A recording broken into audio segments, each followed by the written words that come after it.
Fala aí pessoal, beleza? Recentemente a gente teve uma notícia que Black Myth: Wukong, um dos jogos mais esperados de todos os tempos, não chegou para o Xbox Series S e X por conta de problemas de vazamento de memória. Olha que doideira. Queria aproveitar esse vídeo aqui, surfar nesse hype aí do jogo, que eu também tô hypado para jogar, não joguei ainda porque eu sou do time Xbox, e queria aproveitar e falar para vocês o que é memory leak, como evitar memory leak, por que C# e Java não tem memory leak e nem o Rust, e por que estão recomendando também, né, a mudança de C para o Rust, o que isso tem a ver com o Crown Strike que a gente teve há um tempo atrás, tá bom? Então um vídeo bem legal aí pra gente entender um pouco mais sobre essa situação.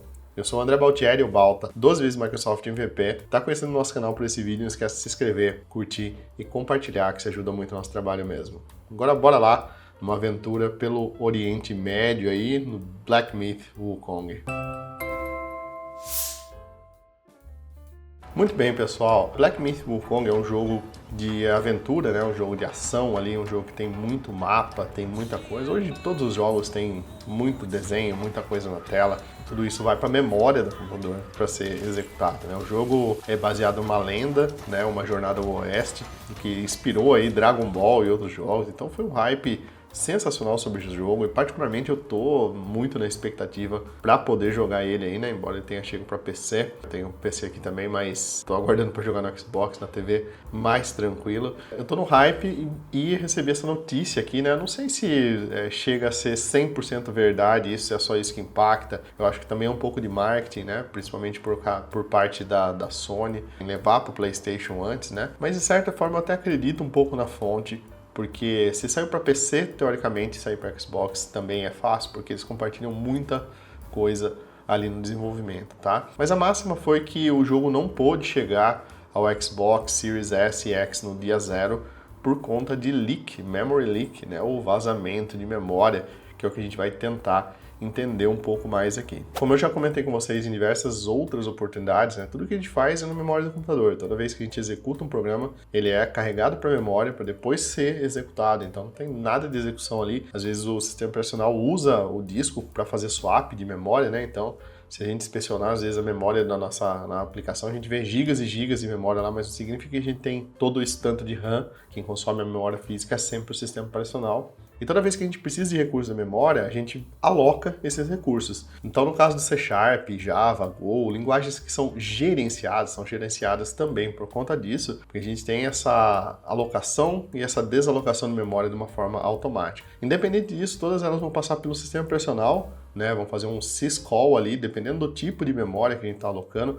Quando a gente aloca a memória na stack, né, na região chamada stack, ela é muito mais rápida porque ela está empilhada e porque a gente não precisa fazer um syscall, a gente não precisa chamar o sistema operacional para alocar a memória ou mais memória. Mas, logicamente, quando a gente trata de objetos 3D, objetos complexos, isso daí provavelmente vai para heap. E nessa heap, nessa memória imensa que a gente tem aí, né, usando o quanto tiver de memória do computador, ainda mais no cenário de jogos, a gente precisa alocar, precisa pedir alocação de memória. E o problema do memory leak tá quando a gente esquece de desalocar essa memória, de falar para ele assim, olha, eu não estou mais usando essa memória, entendeu? Então, no caso do .NET, C#, ele tem um modelo para fazer isso, né? Tem as suas vantagens e desvantagens, mas no caso de jogos, a maioria usa C, C++ para ser feito, tá? Então, acredito muito que o caso do Black Myth: Wukong, não sei ao certo, mas acredito que o caso dele seja do C++.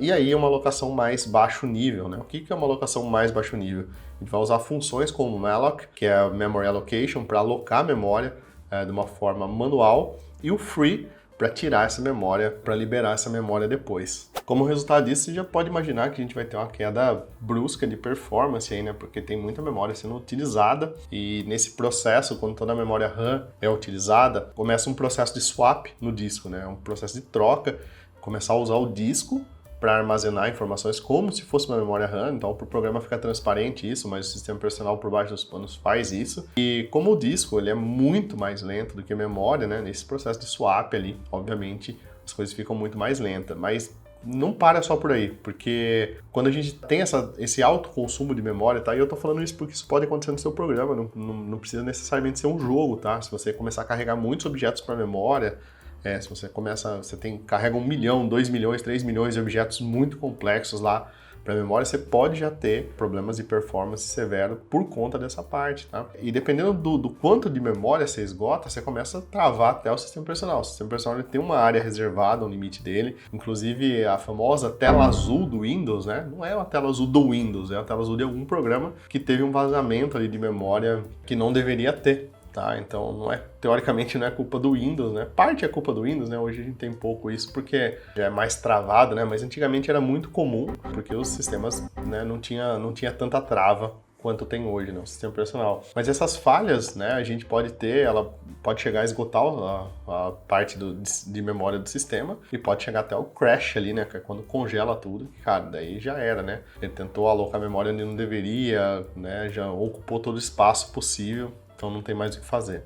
E só pegando um gancho aqui, não é esse caso especificamente, mas no caso de ataques, por exemplo, os ataques cibernéticos acontecem muito nessas partes de memória, porque você vai lá, coloca os objetos na memória e você não tira esses objetos da memória, tá? O que são objetos na memória? São informações, são coisas que você deixou ali na memória. Então, a partir daí, os hackers conseguem acessar esse endereço de memória e uma vez que eles tenham acesso a esse endereço, eles conseguem obter essas informações. Então, se por algum motivo você guardou o cartão de crédito, guardou qualquer informação na memória e não limpou ela depois que você usou, você deixou isso daí lá, já era, isso daí está exposto de alguma forma, né? Então é uma forma de vazamento. E a gente tem a outra ponta ainda, que foi a ponta do CrowdStrike lá, que aconteceu todo aquele problema que parou o aeroporto, hospital, em todo mundo, que é um ponteiro apontando para aluno, né? Então o ponteiro é um endereço que a gente tem que aponta para uma informação na memória e essa informação foi limpa de alguma forma e o ponteiro não foi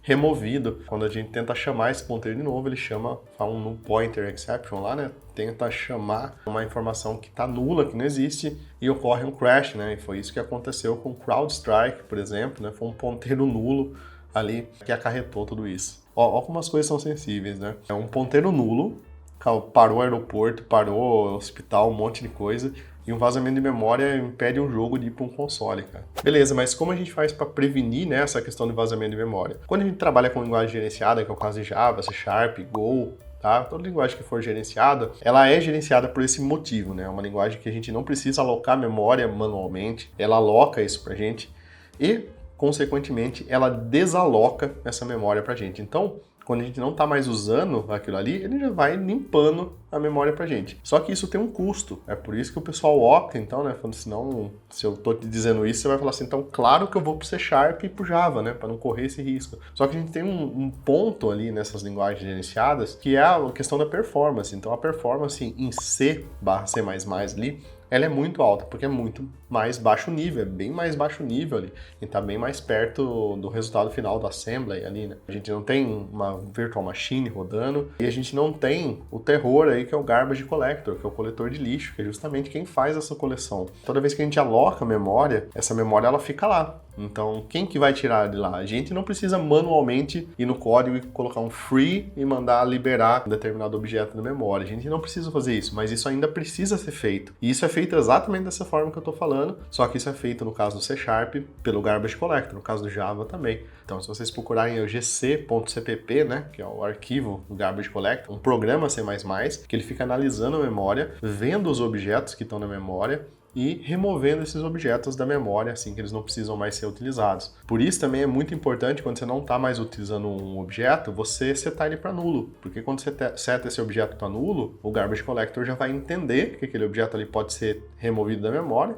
e já vai remover ele. No .NET a gente tem algo melhor ainda, que é o Disposable. Então você pode implementar o onDispose ali e já fazer o uso do objeto, fazer o dispose dele, limpar tudo que você precisa ali no dispose e beleza, estamos ok. Porque o Garbage Collector, ele tem um custo para executar, ele congela a aplicação, isso é feito em algumas frações de segundo, né, mas obviamente tudo impacta a performance, ele congela a aplicação e para olhar todo esse gráfico de objetos e ver quais objetos ele precisa remover, isso é muito trabalhoso. Imagina você analisar todos os objetos que estão na memória, ver e entender qual que você pode remover, qual que você não pode, e a pior coisa possível que ele pode fazer é remover um objeto que está sendo utilizado. Então ele passa 3 vezes, tem 3 gerações do Garbage Collector, G0, G1 e G2. Então essas gerações aí que ele passa, primeiro ele vai analisar se o objeto está apontando para nulo, depois ele vai ver o tempo de vida do objeto, depois ele vai analisar outras coisas ali, até sim ele chegar na conclusão que seu objeto pode ser removido da memória. Então, não só não alocar muitos objetos, né, alocar o mínimo possível de memória quando você está trabalhando, tá? Não precisa ficar paranoico também, mas ter a consciência disso e também ter a consciência de despachar esses objetos, né, apontar eles para nus ali, assim que você não estiver mais utilizando eles. E por fim, para terminar, bora falar do Rust aqui, né, que é o cara aí que tá todo mundo recomendando. Se a gente olhar ali, o Linus Torvalds, essas semanas aqui, falou que tá chateado com a adoção lenta do Rust no kernel do Linux, né, o pessoal parece que não tá querendo mudar lá para o Rust, tá tendo uma certa fricção ali. A Casa Branca já recomendou o uso de Rust, o Google já recomendou o uso de Rust no lugar do C, C++, né? Mas por quê? Por que isso acontece, tá? O Rust, ele não é gerenciado, ele não tem um garbage collector, tá? E ele é uma linguagem mais baixo nível, uma linguagem para tooling mesmo, para sistemas, assim, né? Eu não vejo muito campo web com Rust, por exemplo, não vejo ele competindo com C Sharp, até por isso eu já fiz material sobre Rust aqui, né? Já trouxe, eu fiz um encontro premium sobre Rust, foi bem legal, mostrei, criamos um WebAssembly ali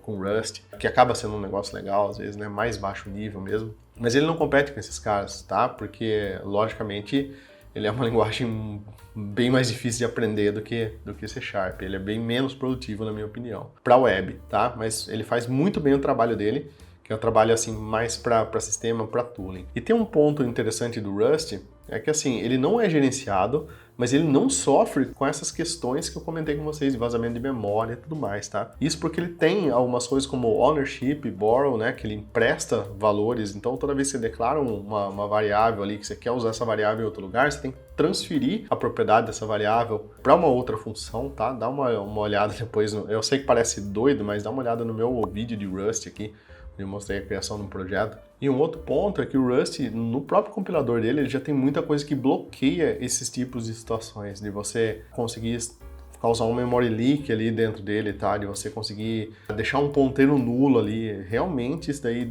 é um conceito que não existe. A própria linguagem já trava isso, tá? Então, ao mesmo tempo que ele tem essa flexibilidade para você alocar objetos e para você desalocar objetos de uma forma... Desalocar ele já vai fazer automático, né? Mas sem o uso do garbage collector por conta desses itens que eu falei para vocês. Mas, ao mesmo tempo, isso é feito direto no compilador já. Então, assim, é uma sacada genial. Claro que dá mais trabalho pra gente, né? Ele é mais burocrático, assim, ele trava muito mais. Então, quando você vai referenciar, você tem que lembrar do e-comercial, você tem que saber o asterisco ali para que serve, né? Então, ele corre bem menos risco por conta do ownership borrowing, por conta do resource acquisition initialization, por conta de smart pointers, né? Ponteiros inteligentes aí que ele tem. Tá? Por ser bem mais seguro, tá? Então realmente é uma recomendação totalmente válida trocar o C, C++ pelo Rust aí, pelo menos na minha opinião. Agora, é claro, né, galera? Fazer uma troca dessa num sisteminha pequeno, né, um tooling aí, um webpack, uma ferramenta que a gente tenha, é muito fácil, porque são poucas linhas de código, é pouca coisa pra gente fazer. Agora imagina fazer essa troca de linguagem num kernel, como o kernel do Linux, por exemplo. É algo muito mais complexo, é algo muito mais gigante. Se a gente mover para o mundo dos games, então, as coisas ficam absurdamente complexas. Imagina, cara, a engine, imagina um Unreal Engine, ou Unity, ou qualquer outra engine que tenham para games, que já está toda escrita em C, C++, precisar ser reescrita em Rust. Reescrita em Rust.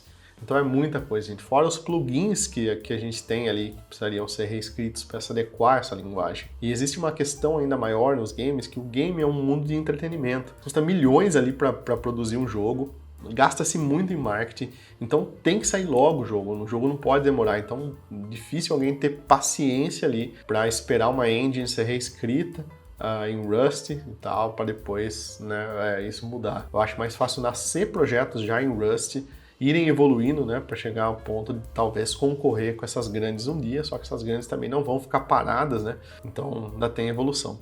Enfim, é uma briga boa, tá, é uma briga que vai dar muito pano para manga. Eu acho que muita coisa a gente pode substituir o C, C++ por Rust, tá? Eu comecei com C, uma linguagem que eu adoro, tenho no coração aí, porque é a linguagem mãe de qualquer programação e de qualquer jogo que você venha a ver ali.